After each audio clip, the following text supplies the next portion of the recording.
AMC is down 3% right now. We were down more. We're starting to recover, so that's definitely on a positive note. The markets don't look so hot today as well. The Nasdaq down 1%, Russell 2000 down 1%, but a lot of other stocks are down substantially, in between 5 and 10%. So we are going to go over exactly what the news is for the day, what has been going on, and all of the data that you need to know around AMC stock. So if you guys find value out of this video, hit that like button and subscribe to the channel if you have not already. Also, get yourself some free stocks with Moomoo. If you deposit $1 and make a brand new account, you will get 3 free stocks as well as an additional free share of NEO for doing that. I don't know where you can get a better return. If you guys know, let me know down below in the comment section. I would love to hear that, as well as if you guys want to join the trading community. Link down below in the pinned comment for that one. So getting into this video, AMC down 3.33%. We've been slowly rising from the bottom, and we're just under $15 per share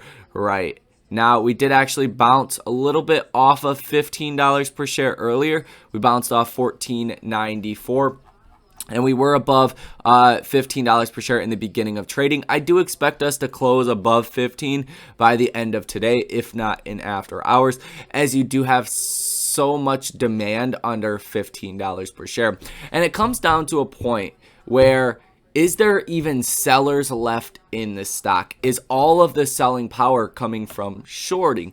And I think that's the case for a lot of stocks. And inevitably, you will get major rallies because of that. When there's a lack of sellers and it's all shorting the stock, inevitably you're going to see a big rally from the bottom. And that goes for a lot of stocks. Think of Square, PayPal, SoFi. All of these stocks are really out of sellers at this point, and it's really just shorts that are bringing the stocks down every single day. And the news that is coming out today does not help anything. You're seeing more sanctions on Russia, specifically fish, diamonds, and one other commodity that's not as important, but you're seeing more of a crackdown on Russia. And there is news that Belarus may actually invade Ukraine later on today. And then you open up a can of fresh worms, per se, for that. And Belarus does control the markets as far as certain commodities are concerned. Like a lot of fertilizers, 20% of the potash comes from Belarus. So you're going to see a lot more commodity price inflation if that does happen, and if we do fully sanction Belarus as well, which it looks like the markets are starting to price in. Now, Biden has spoke twice today, so that usually doesn't help anything. It usually creates a down pull on the markets every time Biden speaks, and then you tend to have a rally after Biden is done speaking. And that's exactly what happened today. Biden spoke, markets sold off, and then they kind of rebounded, and then we got news again he was going to be speaking, and now I believe he just wrapped up his speech right now. But essentially just going over like what the Democrats have done right, which, take it for what it is. I mean, I'm not a huge fan of the policies right now, but nonetheless, we do have some additional news on top of that, and I think this one is very interesting. So it says JP Morgan is biggest counterparty for nickel tycoons short bets.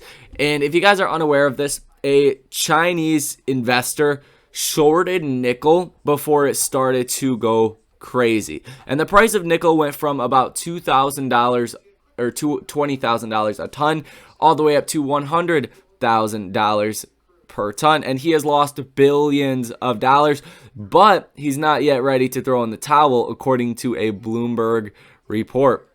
His name is Zhang Guhanga, owner of metals company Tisang Holding Group, has held a significant short bet against nickel prices and helped spark a massive 250% short squeeze in the commodity earlier this week. Nickel prices briefly soared to more than $100,000 per ton before the London Metals Exchange halted trading in the commodity on Tuesday.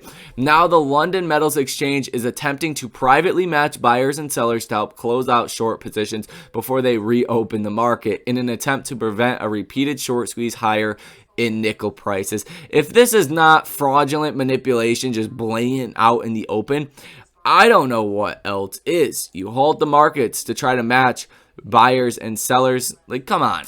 Come on now. That's ridiculous. That's why we fight this battle. Are you going to do that when AMC squeezes? Are you going to do that when other stocks squeeze and you halt trading? Are you really just letting people continue to trade, institutional investors, while it's halted?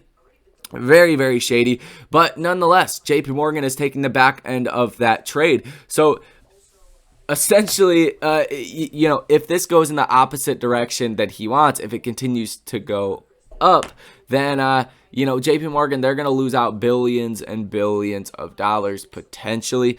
So that's not good. Not good. So he wants it to go down, this Chinese billionaire. If it does go down, then JP Morgan's going to take a big hit for that. And eventually, inevitably, it's going to come down. So who knows what JP Morgan is actually thinking there.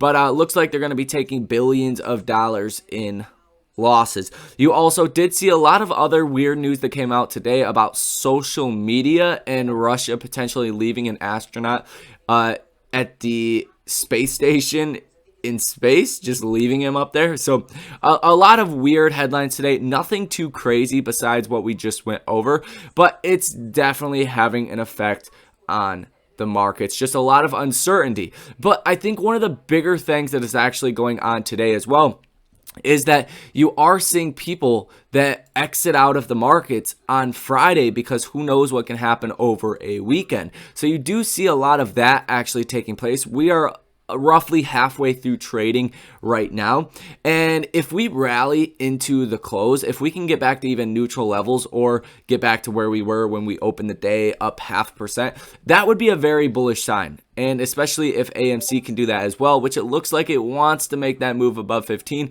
We'll have to wait and see, but that'll show there's some confidence heading into the weekend. If we sell off into close, probably not the best thing to see. So that's really what you guys need to know as far as all of that is concerned. We will be going over the whole market wrap around 4 o'clock. That video will be out to you guys.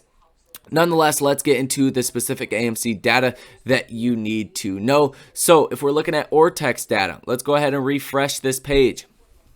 You can see the short interest change is 0%. So apparently there hasn't been a lot of shorting happening today, which I think is kind of just bullshit, if I do say so myself. There's obviously a lot of shorting that has been going on today, but for some reason, it's not being reported. Probably a lot of synthetic shorting that is taking place. But the current short interest of free float is 20.59%. Current shares that are sold short of 106.06 million. Cost to borrow max of 2.32%. The utilization is 100%, and the days cover sitting at 2.59. So not too much has actually changed here, but I do think it looks very bullish. Now, as far as the option activity, this is pretty interesting as well. The positive order value for the day is 66%. You have 20 orders for $11.8 million total with a 66% positive order value. The numbers just don't make sense comparatively to what we are seeing happening with the stock today.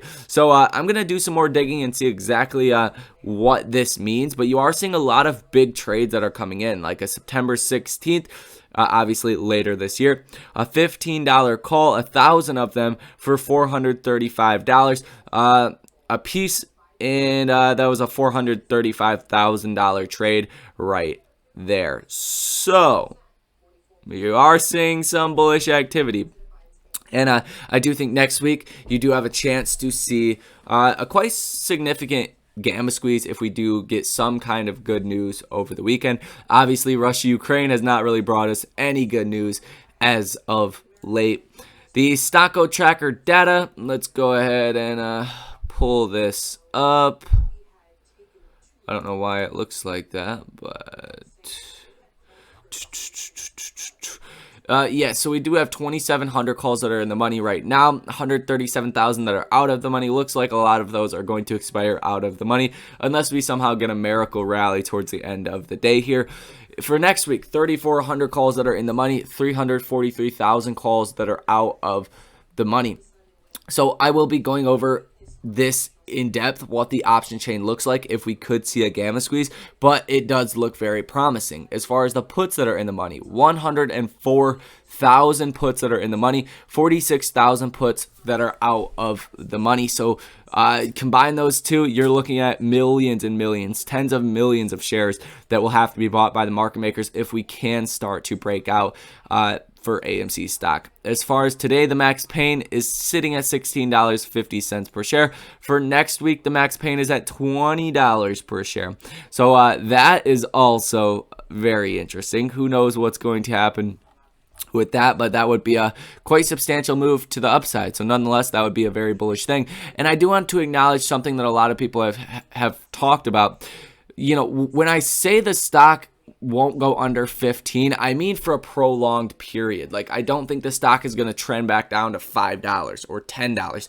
I think it's possible days like today, when you're seeing a lot of fear in the markets on a Friday, it's possible to dip under 15. But what are you seeing right now? The stock is popping back up to $15, and we will likely close above $15 per share. So that max pain, you've already realized it, because I don't think it's going to stay down here for all too long. I wanted to point that out for everybody, so they're, everybody is still on the same page. As far as the MACD, it's pretty neutral, nothing too crazy going on with that. There's not a clear direction, bearish or bullish. The RSI, though, is trending to the downside and getting to that oversold territory. As far as a potential rally, you do have to break out above about $17 per share to get some more bullish momentum. And then that 20-day simple moving average is at $17.35 per share. And then 1850, that's the real level. We're just doing this wave-like motion. If we can retest that 1850 level, break back up, and hopefully get above 21,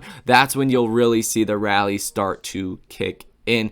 We really haven't done anything, though. We really haven't done anything. We've went up, came down, went up, came down, but we are holding that $15 level, so that is a positive thing. So that is going to be all for this video. Hopefully you guys found value out of it. If you did, hit the like button and subscribe to the channel. As well as that, like I said, get your free stock with Webull, Moomoo, and Public, and come join the trading community if you have not already. So thank you guys for watching, and I will see you in the next one.